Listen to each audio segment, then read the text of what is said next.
সংক্ষেপে যদি আমার নেত্রীর কথায় বলি, আমার নেত্রী বেগম খালেদা জিয়া এক কথায় শেষ করে দিয়েছিলেন যখন একজন সরকারি উপদেষ্টা গিয়েছিলেন ম্যাডামকে দেখা করতে, তখন উনি বলেছিলেন আল্লাহ বিচার করুন, কারোর কোনো প্রতিহিংসা নয়। আমি একটা বলতে চাই, আমাদের জীবন থেকে যেভাবে এতগুলো বছর কেড়ে নেওয়া হলো, আমরা দুজন দুটি এলাকা থেকে আলাদা আলাদা আট এলাকা থেকে আমরা আমাদের নমিনেশন পত্র করতে গেছিলাম। স্বাভাবিকভাবেই আমার সঙ্গে অনেক লোক ছিল, কর্মী নেতা কর্মীরা ছিল। যখন অনেক ভিড় হলো পার্টিদের সামনে, অতর্কিতভাবে ওখানে পুলিশ এসে হামলা করছে অন্যায়ভাবে।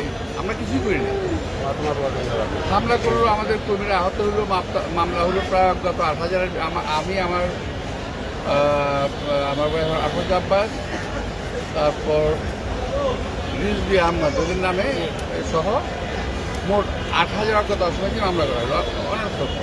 এবং এই মামলা দিয়ে আমাদেরকে বছরের পর বছর এই কোর্টে আমাকে আসতে যেতে হয়েছে।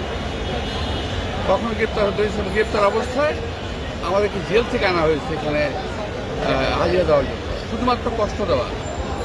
যাই হোক, আল্লাহ আশিস রহমত, অবস্থা পরিবর্তন ঘটেছে।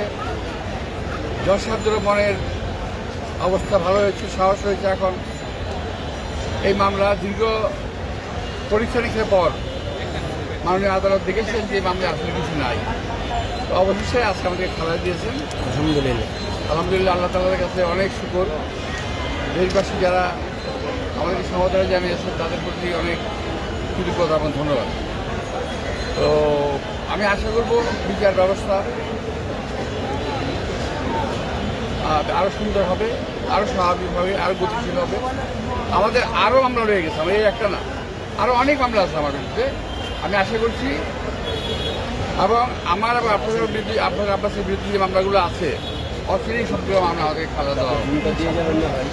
আমার এই আবেদন সরকারের কাছেও থাকবে, আমি আদালতের কাছেও থাকবে। আমি সাংবাদিক ভাইরা এত বছর আমি যখন আসি যাই, তখন সাংবাদিক ভাইরা কষ্ট করেছিলাম। আমি সাংবাদিক ভাইদেরকে আন্তরিক ধন্যবাদ, কৃতজ্ঞতা জানাবো। এবং আমাদের যে হাজার হাজার নেতা কর্মীর বিরুদ্ধে কিন্তু মামলা রয়ে গেছে, এখন পর্যন্ত অনেক মামলা আছে। আমি সেই সমস্ত সকল মামলার প্রত্যাহার দাবি করছি। সবাইকে ধন্যবাদ।